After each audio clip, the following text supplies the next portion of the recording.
Did I say that? I can't believe I said that. Next question. It's Thursday, February 27th, 2025, and welcome back to Goodfellows, a Hoover Institution broadcast examining social, economic, political, and geopolitical concerns.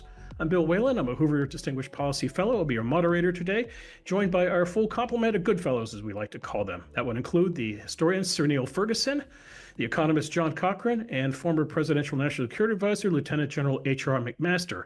And joining us today from the swamp, or somewhere outside the swamp, I believe he resides in Northern Virginia, our friend Matthew Continetti. Matt Continetti is the Director of Domestic Studies at the American Enterprise Institute. He's a Fox News contributor. If you're a podcast maniac like me, you listen to him every morning on the always entertaining Commentary Magazine podcast. Matt, thanks for joining us. Thanks for having me, Bill. And let me just say it's a real pleasure to be with the Goodfellows. I'm been a fan from the beginning. I never miss an episode. Well, we will do our best to meet your expectations today. Matt, Donald Trump is not a drinker. He famously does not care for alcohol. It's a very personal thing regarding his brother. But if we were to concoct a Trump cocktail, Matt, I might call it the method and the madness in this regard. Anytime we talk about something that Trump does, something he says, something he suggests, we always kind of fall back to this fundamental question. Does he know what he's doing? Is he thinking about what he's doing? Or is this just all kind of happenstance? In other words, if he's playing cards, Matt, is he playing poker or is he playing 52 card pickup? Now, I'd like to start this conversation today, Matt, by focusing on Trump and foreign policy and the events of the past 9 days. Let's go back to February 18th, Matt. You have the President of the United States at the White House blaming the Ukraine's president, Mr. Zelensky, for starting the war in Russia, and then also trashing him for not cutting a deal to end the war. And I think I have the power to end this war. And I think it's going very well. But today I heard, we weren't invited. Well, you've been there for 3 years. You should have ended it 3 years. You should have never started it. You could have made a deal. The next day, our own Sir Neil Ferguson goes on social media and he posts on X that, the president's history is not correct, but he does think the president is noble in trying to find peace, but he tries to remind the president there's such a thing as peace through strength. The next day, the vice president of the United States enters the fray. He goes on X and he responds to Sir Neil by accusing our friend of, quote, moralistic garbage, and also saying that Neil is guilty of, quote, historical illiteracy. I think that's probably the first time the international man of history has been accused of being historically illiterate. We then go to the next day in Munich, Matt, where the vice president... Don't forget, he called him a globalist too, you know? We'll let Sir Neil respond to that and more. Back to our timeline. The following day in Munich, the vice president gives a speech in which he accuses Europe of suppressing free speech. I believe that dismissing their concerns, or worse yet, shutting down media, shutting down elections, or shutting people out of the political process protects nothing. In fact, it is the most surefire way to destroy democracy. We get a couple days off to the weekend, Matt, but we pick it up on Monday, where we go to the United Nations, and there is a resolution condemning Russia for the war in Ukraine. Voting against the resolution would be Russia, North Korea, Belarus, Hungary, and the United States of America. So, Matt, you look at all of these events, and even more, I didn't mention the presidents of the heads of states of France and England, and tomorrow the president of Ukraine coming to the White House. But, Matt, you look at all of these events, and we back to the question of the Trump cocktail. If you're making this cocktail of method and madness, what blend method and what blend madness? Well, I begin by positing a few base rules I use to follow Donald Trump. The first is Trump is a zero-sum thinker. President Trump believes that there is a winner and a loser to every transaction and every relationship. And there's very few positive sum relationships. The second base case I have with President Trump is, since 1987, since he put that ad in the New York Times ahead of his visit to New Hampshire, when he was first toying with running for president, President Trump has made it clear that he views the post-war international order as a liability on the United States. Our allies cheat us. Free trade is eroding our mercantile power. Our allies are too dependent on us. And so this combination, I think, of zero-sum thinking and liberal world order is a cost, not a benefit, shapes how he's going into Ukraine. The third thing, in my personal Trump cocktail, is Trump is a believer in personalist diplomacy.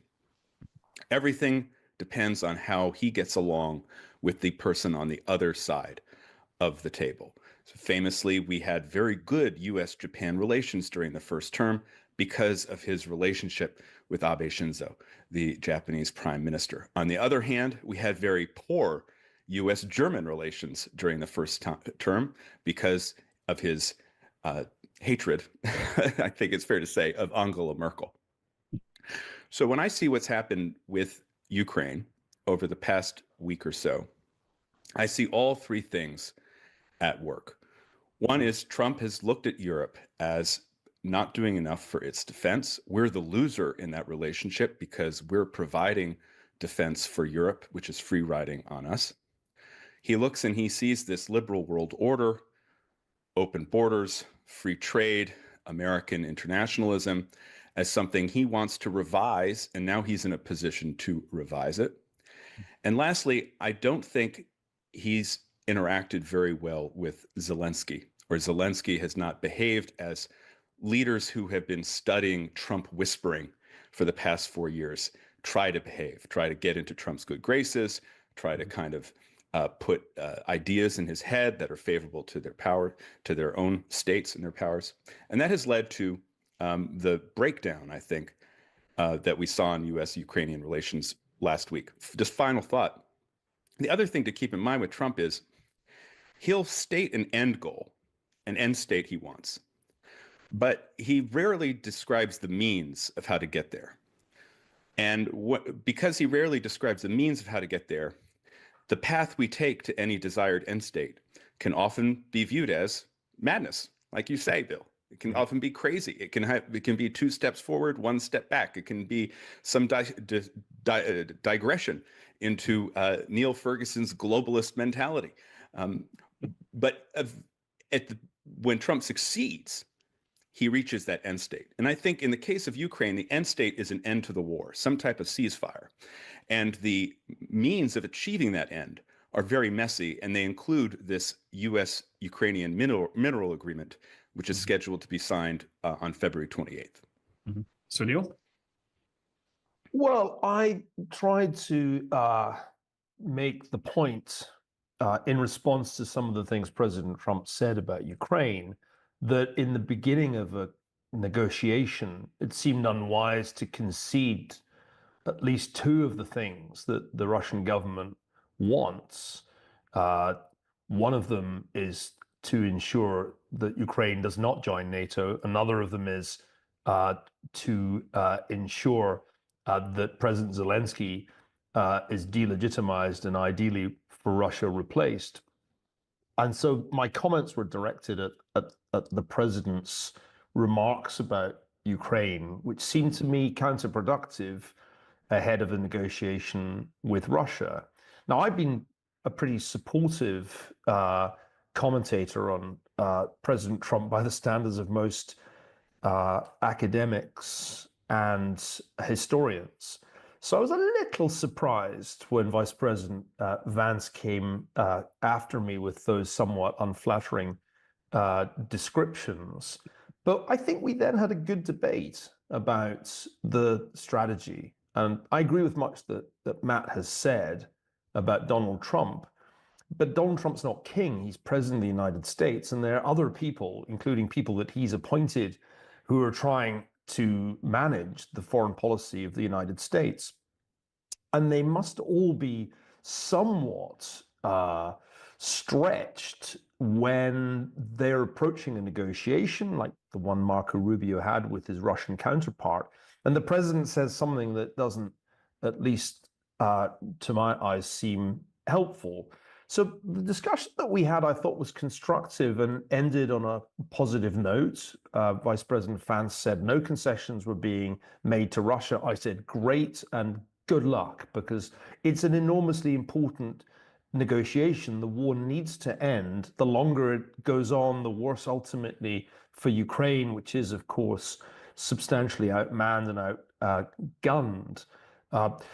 But the question is, how do you get a war like this to end?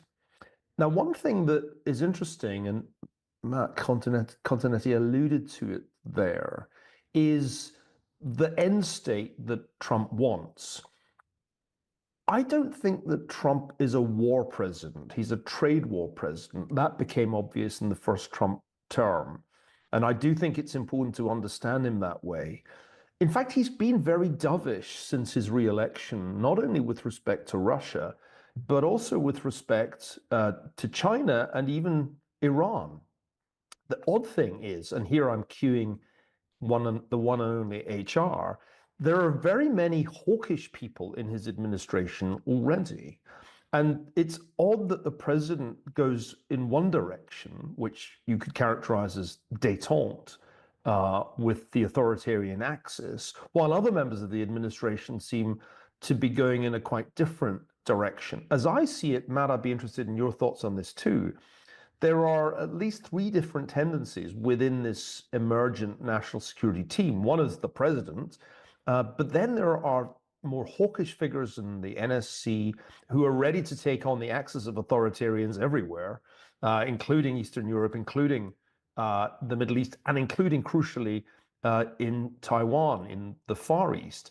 Then there are the people like, say, Bridge Colby, who's been on this show and looks likely to be in the DOD, who really want to focus on the Taiwan issue and are less bothered about Eastern Europe and the Middle East. And it's not quite clear who's really dominant at this point.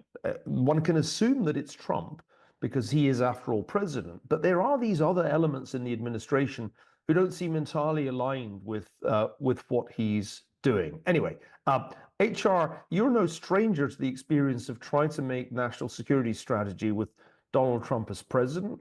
Does this all seem familiar to you? And is Mike Waltz experiencing something like what you experienced? I think he is. And I think what in both of your essays, Matt's essay and Neil's essay, you draw out, I think, some of the dissonance that Donald Trump carries with him. You know, he'll say peace through strength. He believes in peace through strength. But also at the same time, he's vulnerable. He's vulnerable to being manipulated by somebody like Vladimir Putin, who holds out the prospect of a grand deal, like an entente with Putin. Putin also will play, as well as others who are, I think, useful idiots for Putin, who are in sort of the neo-isolationist camp within the administration, or the retrenchment camp within the administration, they'll play to Trump's sense of aggrievement, you know, that the world's taken advantage of us, you know, especially allies, you know, have been, as Matt mentioned, have been free riding on the largesse of American taxpayers. And this sense of aggrievement makes Trump like reflexively contrarian. So if the consensus among, you know, those who write and think about foreign policy and national security is that Putin must be stopped. He must be stopped by recognizing that he's losing the war, that Putin's in a real position of weakness that could allow us to begin negotiations from that position of strength. And therefore, we should make no concessions up front, maybe increase pressure on him, make clear our intention with a low interest loan or something, you know, to sustain support for Ukraine, and go into the negotiation from a position of strength. I think much as what you were arguing, Neil, Trump he'll reflexively reject that and say nice things about Putin. I don't think it was a coincidence. And Matt, I'd love to hear what you think about this. Is, you know, I don't think it was a coincidence that that the National Security Advisor and the Secretary of State were in Munich and then in Saudi Arabia when Trump made the statements that Zelensky's a dictator and is somehow responsible for the war. I don't think there were people around him to say, as the role that, you know, I happily provided for 13 months, hey, Mr. President, that's not right. You know, and you know, I think that, you know, when you counter, you know, sort of his predilections, you get chewed up a little bit, but you have to be willing to do that for him, you know, for his own good and the good of the country, obviously. So, but I think what we're seeing is Donald Trump's dissonance. I mean, he's very consistent on a lot of things, right? Energy dominance, deregulation, border security. But in the area of foreign policy and national security, he carries these opposed ideas in his head. Let's get John in here too. And John, I'm curious on economics. Do you see the same thing in Trump economics? Is there consensus, or do you see difference in the ranks? I was going to let Matt get a word in edgewise. Let's do first, but then yes, I do have a. We do tend to go on sometimes. Let me just say one thing in answer to Neil's observation about the staff.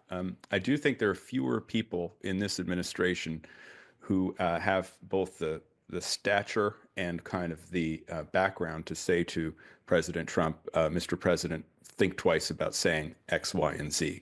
And that is a very important change between Trump 1 and Trump 2. Yeah. I think the way that Trump 2 is evolving is that this is Donald Trump's presidency. We're going to see what Donald Trump wants to make of this office. He's already changing the office in ways to suit him.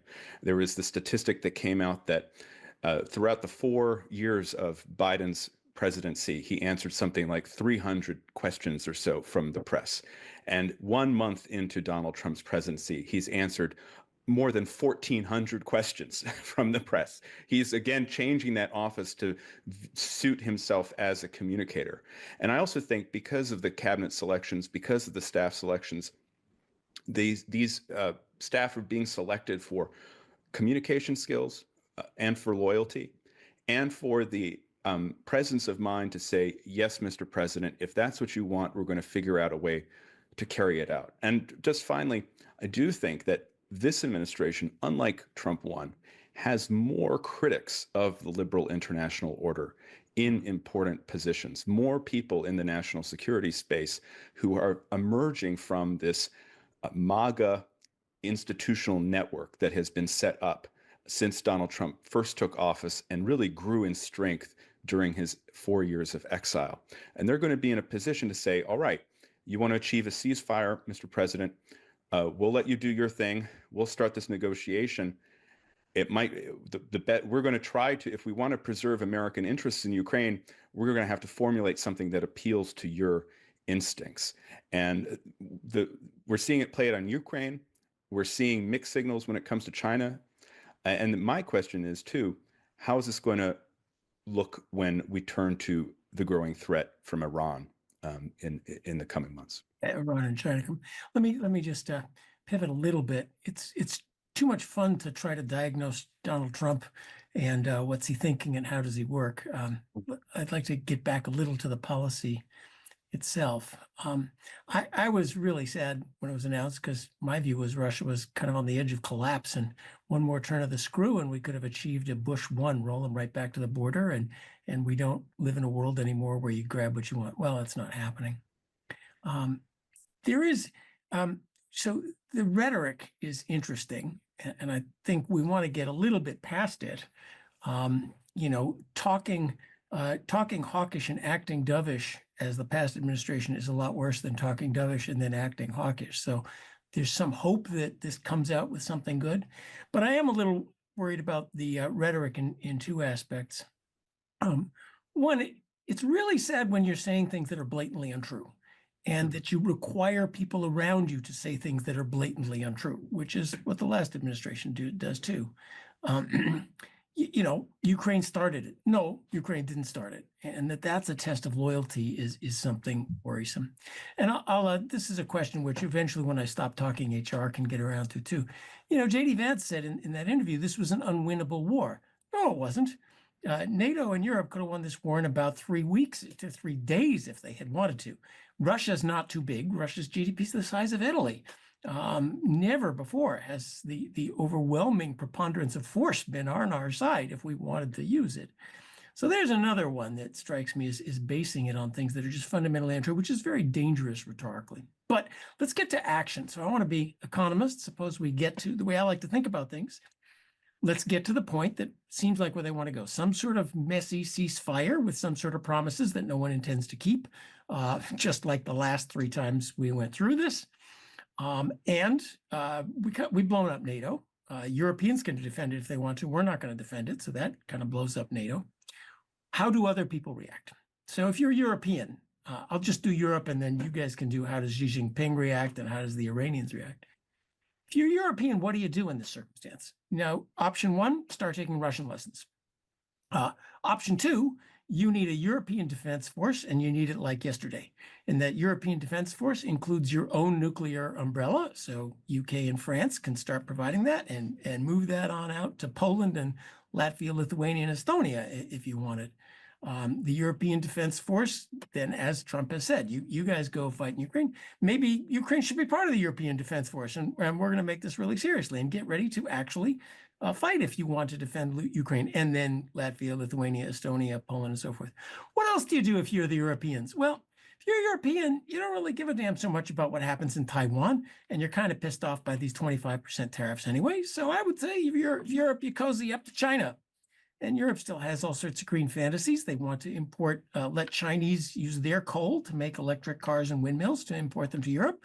Well, great. Well, China, we don't need ports in Taiwan to do that. We got rail networks to bring our stuff. So you cozy up to China. You're not going to sign up for the war to face Taiwan. Middle East, Europe has a very different view of the Middle East. They kind of like the Hamas end of this, not the Israel end of this. So you stop cooperating with the U.S. on that. This set of sort of how do our friends react doesn't seem like a very good way to go. So you guys can fill in. I've talked too long. So, how it's kind of obvious. How does Xi Jinping react? How do our allies in Asia react if we're slapping them with tariffs? How does South America react if, the choice is cheap stuff from China or more trade war from us? That set of outcomes doesn't look very promising. So I wonder, is this really four-dimensional chess, or am I wrong on the outcomes that are likely to come? So one of the benefits of a system of free speech where a mere history professor can get into a public debate with the vice president is that the historian is forced to do a little thinking about his own assumptions. And I must say that in the last few days, two things have struck me that follow on from what John has just said.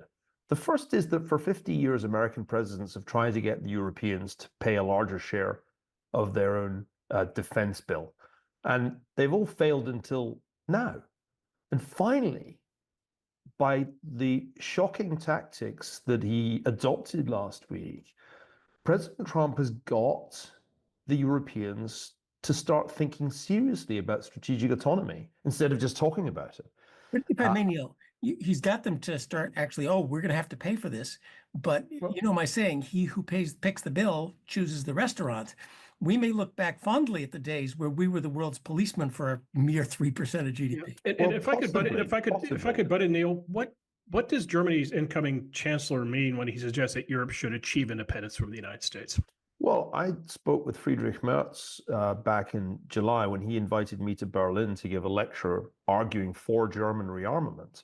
And at that time, there were all kinds of reasons that Christian Democrats would give for not being able to spend more on defense. For example, their constitutional debt break. But it's amazing how minds have been focused by President Trump's re-election and his recent comments.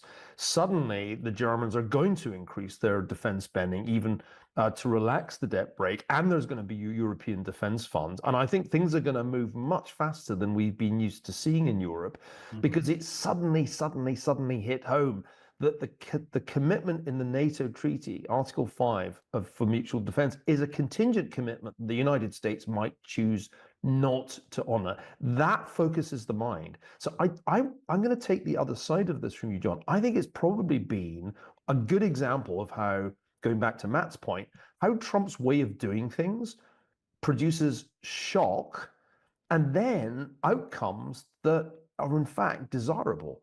So point one, I don't think the Europeans have a bunch of alternatives here.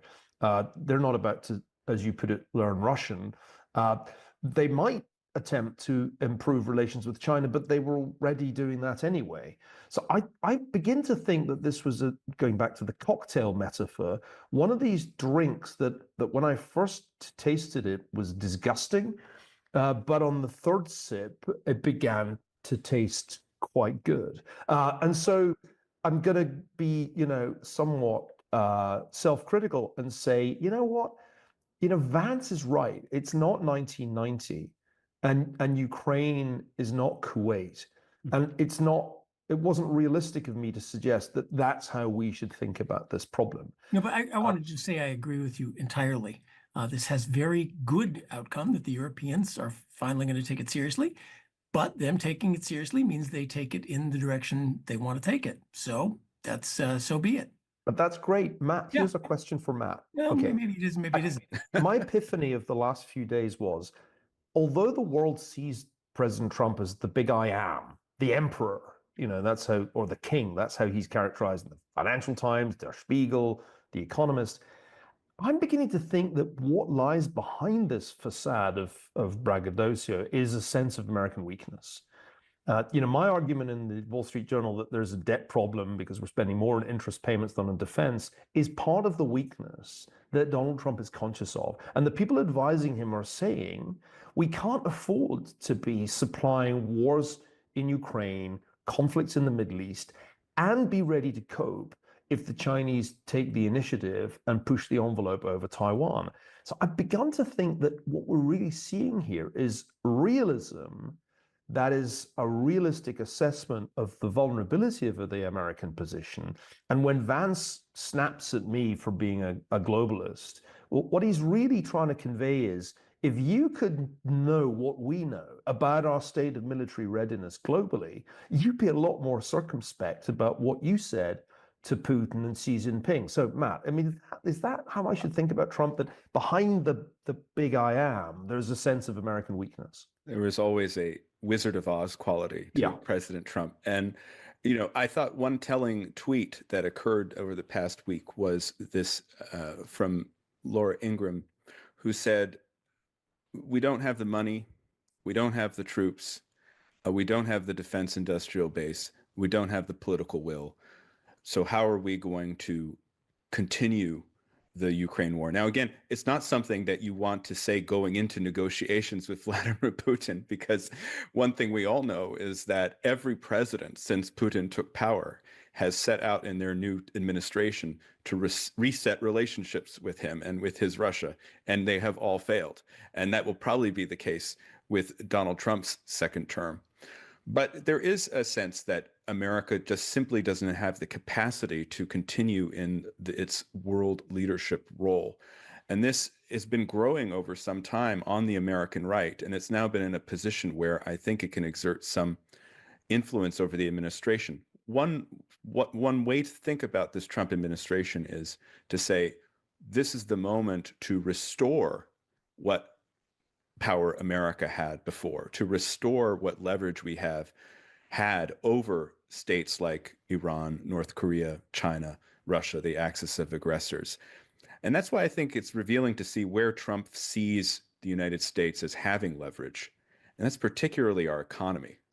You called him a trade war president. He is. He loves it. Why? Because the American market is so huge, so vast, so important, that we can lord it over not just our enemies, but also our allies. And so if you think about the Trump presidency as ways to reestablish leverage over the world, he's trying to do that, I think, first by bringing Zelensky to the table and then moving to trying to bring Putin to the table. But I want to do the economic end, and then I want HR to do the military end. That's just not true. That America does not have the ability to do this just isn't true. So $300 billion for Ukraine is 1% of 1 year's GDP. It's less than Biden gave away in student loan defaults in one sneeze and a Sunday afternoon. Defense is cheap. I think I've told Neil he needs to make the new Ferguson's Law, which is not about defense versus interest payments on the debt, but defense versus social programs, which are, so defense 3% of GDP. Our social programs more like 30% of GDP. France's social programs like 50% of GDP. That's where the money's going. And in the US, it's going to abominable cost bloat. There is plenty of money. There isn't will. And something I learned last week is the polling on foreign adventures. And interestingly, people like 3 out of the 4 of us who lived through the end of the Cold War see Ukraine as, roll it back. Young people younger than that who have only seen Iraq, Afghanistan, Syria, one snafu after another are the ones who say, we're not getting involved with this again, no matter how old it is. So Will may be an issue, but economic strength, and you just said it, our greatest asset is the strength of our economy. Well, duh, then we can afford 5% of GDP if that's what it takes. We just have to want to do it. And HR, we got the military, if we wanted to do it. We have certainly the military strength to prevail in Ukraine in about 3 days. And Taiwan's going to be harder, but we have the military strength if we want it to be the world's leader, policeman, whatever you want to call it. Yeah, I just disagree fundamentally that America's weak, especially if you look at America relative to what I would call the axis of aggressors, the two revisionist or revanchist powers on the Eurasian landmass of China and Russia, and the others that they've pulled into their enterprise and are supporting, Iran and North Korea. And what I'm afraid of is that President Trump is going to actually get them up off the mat in a way that is reminiscent of the way that Barack Obama salvaged the supreme leader in Iran in 2014-15 with the Iran nuclear deal and the massive payoffs and the lifting of sanctions.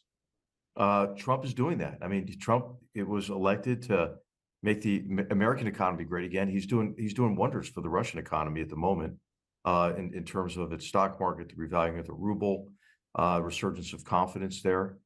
And so I really think that he's projecting weakness at this stage when he would be much better served to come in from a position of strength. I don't think it's in any way virtuous that he put pressure on Zelensky. That he's picking on Zelensky, really? And then, of course, from the will perspective, it shouldn't be surprising that Americans maybe don't have the will to continue to support Ukraine because the president of the United States just blamed the victim. And has given Russia a free pass after the heinous crimes that have been committed, with children kidnapped and the mass murder of civilians, the destruction of the country, and then the president, even in the cabinet meeting, said, we kind of caused this with the expansion of NATO. I mean, really, I just think that I've been through this with President Trump multiple times. The people who are in his ear, I think, are just wrong. I believe that they share a degree of self-loathing that you typically see only on the far left. They believe that America can't do good in the world. But what I do agree with is that many of them are motivated to retrench because they think, hey, we've got our own problems here. Why the hell are we dealing with these problems abroad? And of course, this is the legacy of transitions in the global economy in the 2000s, the financial crisis, opioid epidemic, but I think all magnified by social media. And a lot of the people who are in this administration are advising them, they buy into kind of what I would regard as crazy conspiracy theories. So I believe that Donald Trump has a lot of potential because of his disruptive nature. There's a lot that needs to be disrupted, but actually, again, this is one of these situations where he's so disruptive that he's disrupting his own agenda, and I think potentially undermining rather than advancing U.S. interests, especially in connection with Ukraine, but also more broadly with the axis of aggressors. John, you laid it out well. I mean, a lot of his behavior and statements and so forth are undermining our ability to work with Europe against the broader axis of aggressors, and especially at a time when they are profoundly weak from an economic perspective. Look at Iran's economy, China's economy, and Russia's economy. So the president is, he's been involved in professional wrestling. Instead of getting off the mat, it's time for the elbow drop. I think off the third rope. That's what I would advise him to do, and I hope some people are giving him that advice. Pro wrestling is a great analogy because Trump just loves to be both the hero and the heel at the same time. But I want to shift to the domestic side of things. But first, let's go around the horn quickly with this exit question. Do you think that Trump is going to get a deal on Ukraine? And getting back to Neil's original premise, is it going to be a peace deal that you like? So, Neil? Oh, it's very hard for me to imagine a quick peace deal. You might get a ceasefire. But I think the sticking points are really considerable on both sides. The Russians haven't made any concession whatsoever. They want Zelensky out. They basically want to disarm Ukraine. They want to come back for a third bite. That's clear. And the Ukrainians are not going to settle for anything that doesn't have meaningful security guarantees. So I can see a ceasefire. I can't see a peace deal. It would be remarkable if the two sides could suddenly be brought together when they're still so far apart. My most optimistic case is that there is a ceasefire along the current lines of control, but I don't see anything more promising than that. And even that, of course, is subject to both the Ukrainian and a Russian veto. And if neither side wants to settle for what Trump promises, I don't think they will. I agree. I think ceasefire, no enduring peace. Russia will use the ceasefire to recover its economy, to rebuild its power. It'll be much like the Minsk agreement. It's just going to be an interim between a continuation of the war, unless Vladimir Putin is convinced that he's been defeated, and unless there are adequate security guarantees to prevent the war from restarting. And John, you get the last word. Yeah, ceasefire, and certainly you asked, the peace agreement I want starts at the Russian border and ends at the Russian border. That's certainly not happening. And we left out economics too. One thing that's coming off is sanctions, which, Russia's still selling a lot of oil. European exports to Kyrgyzstan have suddenly skyrocketed. I wonder how that happened. Getting the Europeans to take the economic aspect of this seriously would help a lot to having that Russian collapse. So ceasefire lasts about 4 weeks, and then the Ukrainians say, well, I still want to fight for my country.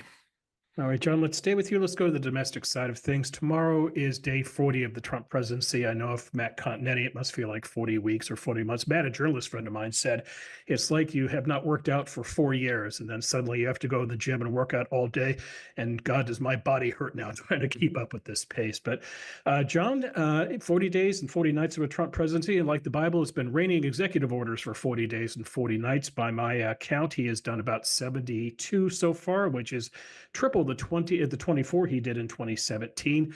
To put this in historical context, Franklin Roosevelt issued 99 executive orders in his first 100 days in office. But John, you sent us a note the other day expressing some concern about where the president is going with this use of power, and you alluded to checks and balances. Would you like to explain what is on your mind? Well, it's difficult when you like the outcome, but you don't like the method. And I think we who call ourselves, among other things, conservatives have long said, well, there's too much presidential power. Now, there's different kinds of executive orders. There's one where he tells executive agencies what to do. It's kind of like what the president's supposed to do. There's this big question of, can the president fire the heads of supposedly independent agencies and tell them what to do? I especially don't like rule by, national emergency. The next Democrat is sure to come in and declare a national emergency on climate and gender equity and start issuing executive orders on what we all have to do, dear colleague letters about that.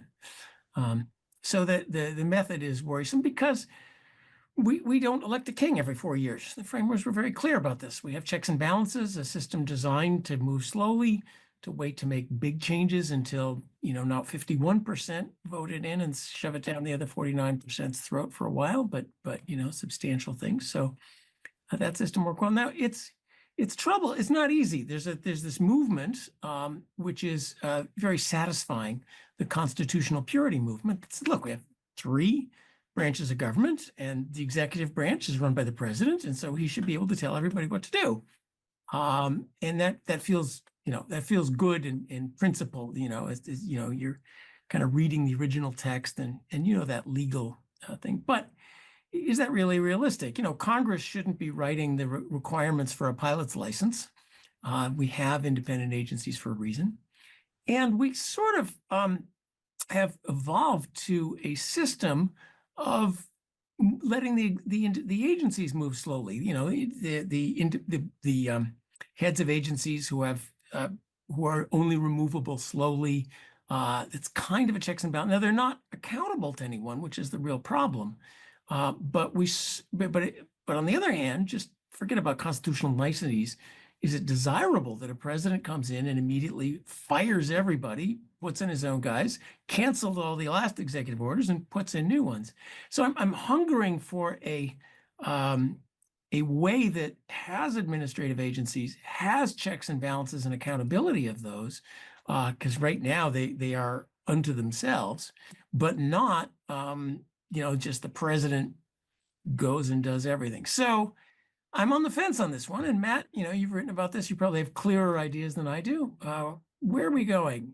Well, I think we're going for more American kludocracy, is the term that has come to describe American government, a mishmash of legislation, bureaucratic rulings, executive orders, and then finally judicial interpretations.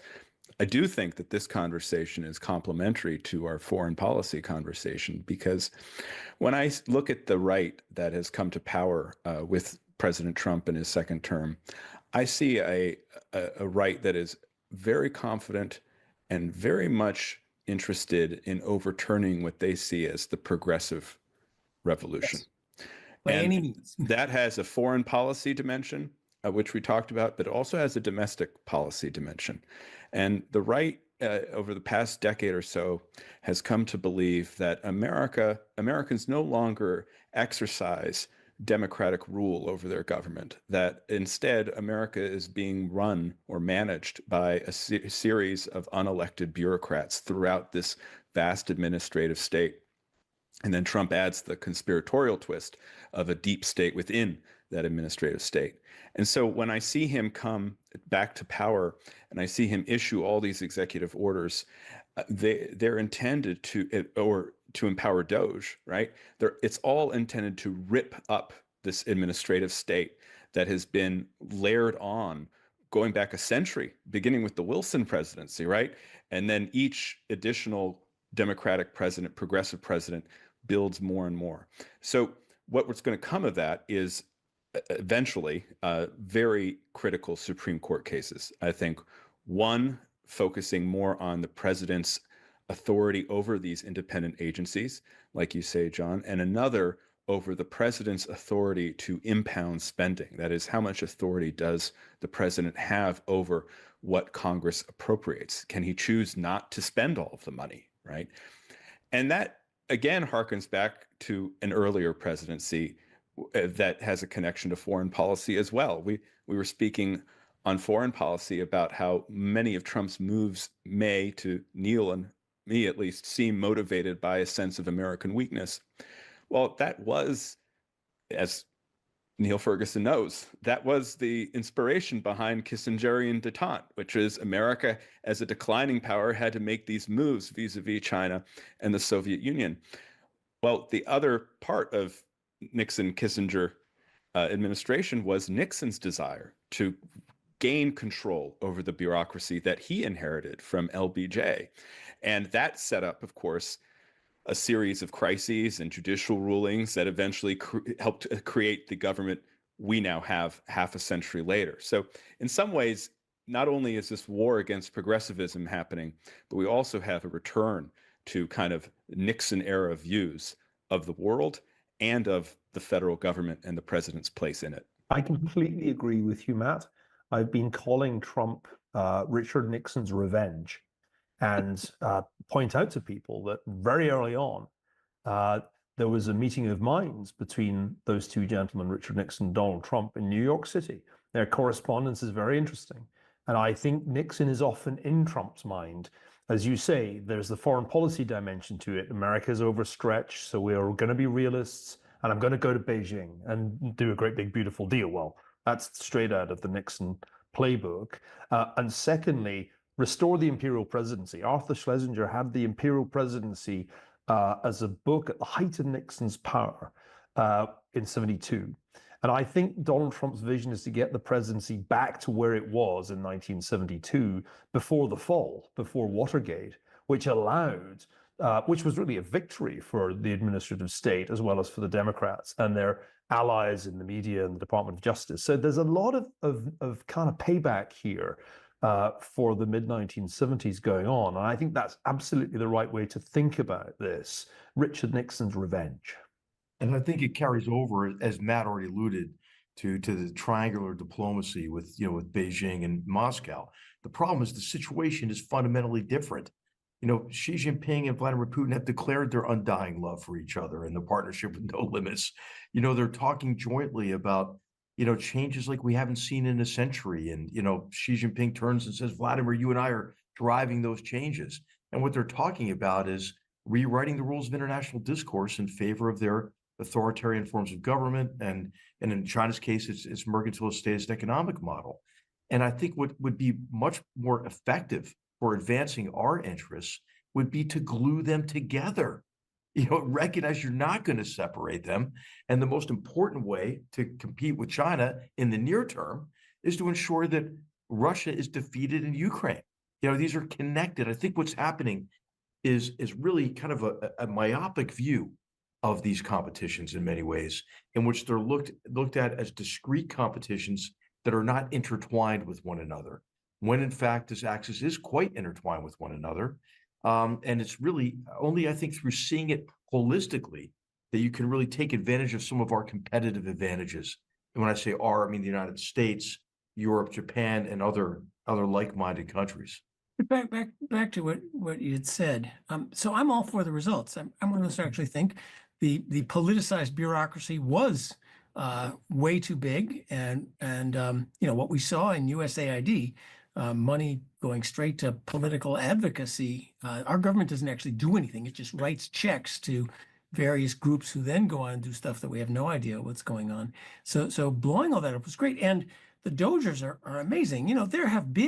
There's transparency websites, there's inspectors generals, there's congressional investigations, there's committees. The knowledge this was going on was common, but nothing was able to do it. So I'm torn because I love the result, but I'm worried about the method. And what you described, the kludgeocracy, well, that's called common law. That's not the end of the world. But what we need, we can't have no administrative agencies unless we go to libertarian nirvana and take the federal government back to 1903, which I wouldn't mind, but that's not where it's going. To have the courts decide this based on an originalist reading of the Constitution, well, framers had no idea that we would be spending half a GDP on all these agencies, and there would be a National Environmental Quality Act and all the rest of it. So, reading their original text to decide how this should be done is probably not going to get, what we need is an effective system of accountability and checks and balances for administrative agencies that combine legislative rulemaking and executive, judge, jury, and prosecution or execution all in one. So they combine those functions, but they need some set of checks and balances. And doing that through the courts doesn't seem the right way around it. And I'm surprised at our friends on the right who are advocating this as a wonderful new principle, because Democrats will eventually win an election. And all of a sudden, the imperial presidency, conservatives will go back to, oh, it's terrible to have the imperial presidency ruling by decree. Well, you were up there saying how great a principle this was for 4 years. Well, John, welcome to the moral revelism of Washington and Democrats, ending the filibuster for judges and then having a backfire in their face, so forth. Our time is running out for the segment. Let me close it out with this quick question to the four of you. The Trump presidency has 4 years to play out. It also has 613 days to play out because, Matt, that's when the midterm election is. And there's a distinct possibility he will lose the House, which means there'll probably be another round of impeachment in the last 2 years. So in the next 613 days, gentlemen, name one policy thing you're looking for out of Trump in terms of what you would say is a metric for his success. Is it the big, beautiful bill or something else? Neil, what are you looking at? Well, he's not king of Mar-a-Lago anymore. He's president of the United States, and legislation is a lot more important in the final analysis than executive orders. And it's going to be very challenging. We can already see that, to get the really big bill that does everything, including extending the 2017 tax cuts through this Congress. I think that's the key test. If that doesn't work, if they can't do major legislation, then all you're left with is a great pile of executive orders, which, as John says, can be undone just as soon as the Democrats win the White House. So that's the key. It's what happens in Congress that counts. That's the nature of the American system of governance, even if everybody focuses obsessively on the president. Well, President Trump was reelected on the basis of Americans' disappointment with the Biden economy and inflation and the southern border. I do think the most important policies he has for the next 4 years is to continue closing the southern border and fighting illegal immigration. The way in which public opinion has shifted on the issue of immigration as a result of Biden's immigration policies is extraordinary. And a lot of Trump's legacy depends on his ability to prove that we can control migration at this point in the 21st century. I'm looking for reforms and investments that strengthen national defense and strengthen it in a broad sense, not only in the capacity and the capabilities, the modernization of our armed forces, but also in our defense industrial base and the supply chains that are so critical to manufacturing and the weapons and munitions we need. Under the theory that, hey, it's a heck of a lot cheaper to prevent a war through strength than to have to fight one. And I think we do have some significant vulnerabilities. I'm worried about like the kind of budget hawks, others who may impede an effort to strengthen defense. And as John said, you know, the problem with our deficit, with our debt overall is not the defense budget. It's all the other spending. Okay, John, you get the last word. My God, I'm so happy. Christmas comes early. So as you said, not much is going to get through Congress. So let's just, not much is going to get through Congress. The big, beautiful bill is going to be one big, beautiful stew of various pork, the way it always is. Don't look for fundamental reforms there. I think actually the hope is the executive orders. And my hope is blow it up with executive orders, have the economy boom, all sorts of horrible rot exposed, do well in the midterms, and then you have a chance to pivot and cement what you've done with legislation, fundamental institutional reform, so that it can't all be done and done next time. What he has to avoid is something bad happening, which isn't not just your own things, but there's other people out there. So, avoid losing a war. That would be really good if you want to keep building on your successes. Events, my dear boy, as Neil keeps reminding us, is the story of every administration. Okay, Matt, would you like to stick around for our final segment? Absolutely. All right, and a game that we like to call Big Deal, Little Deal, or No Deal at All. Okay, we have only about 5 minutes to do lightning round. I have 4 questions. John, you're not going to like this. I'm going to ask a question. Only one fellow gets a crack at it, but each of you will get a tailored topic. So here we go.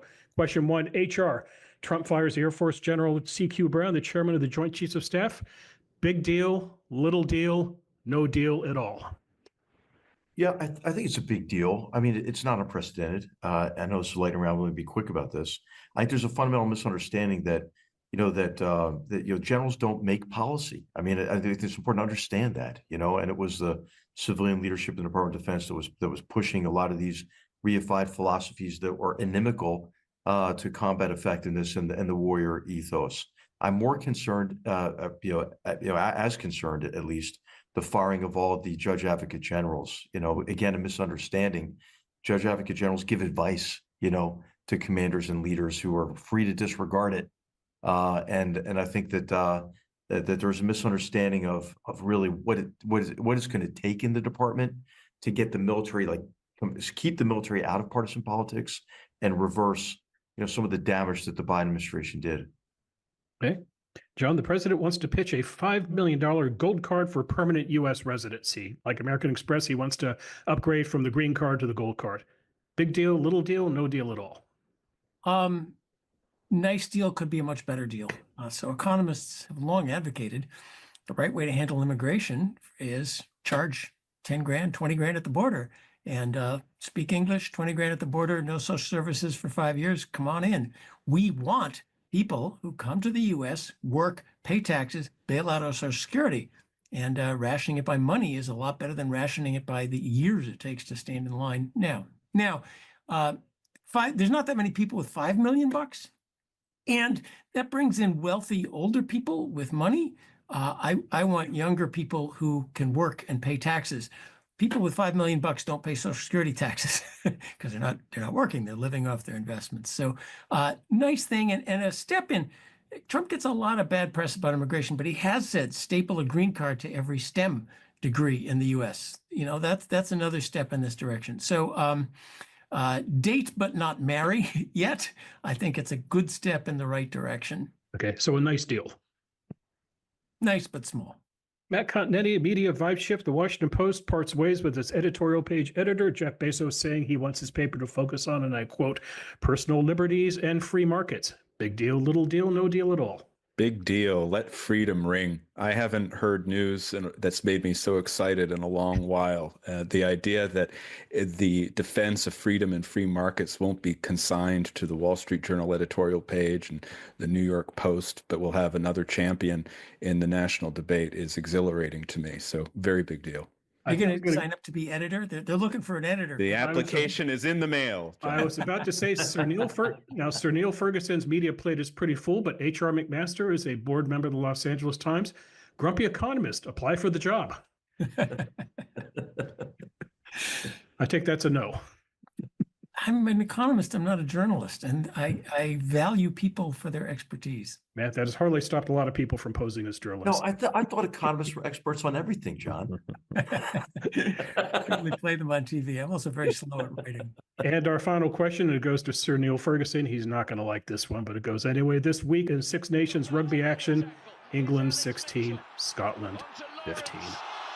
Well, this is the essence of a moral victory, something that we Scots have something of a speciality in. Of course, Scotland won the game morally by scoring 3 tries to England's 1, but our kicker Finn Russell had an off day, missed every single conversion. Only one of them would have been enough to win. I was there actually with Thomas and Campbell. Campbell's first ever experience of international rugby. He took it very personally. He said, "I came and they lost."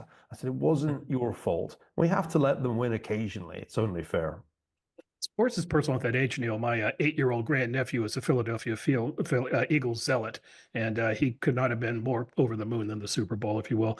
We do have a couple minutes left, so quick question, gentlemen. Anybody have a favorite Hackman role they'd like to share with us? Got to be French Connection. French Connection? Crimson Tide. Crimson More Tide. recent with Denzel Washington, real Battle of the Giants in that movie. How about Hoosiers? I was going to say Hoosiers. You took that from me. John? Conversation. Well done. Speaking of conversation, gentlemen, that is it for this conversation. I want to thank our guest, Matt Continetti, for joining us today. By all means, check out the excellent Commentary Magazine podcast that Matt is always a part of. And we'll be back with the new Goodfellows in early March, so keep an eye out for that. On behalf of the Goodfellows, Sir Neil Ferguson, John Cochran, H.R. McMaster, our guest today, Matt Continetti, we hope you enjoyed the show. Till next time, take care. Thanks for watching. We didn't ask you to fight for us. But damn it, don't fight against us! Leave us alone! How many more sacrifices? How much more blood?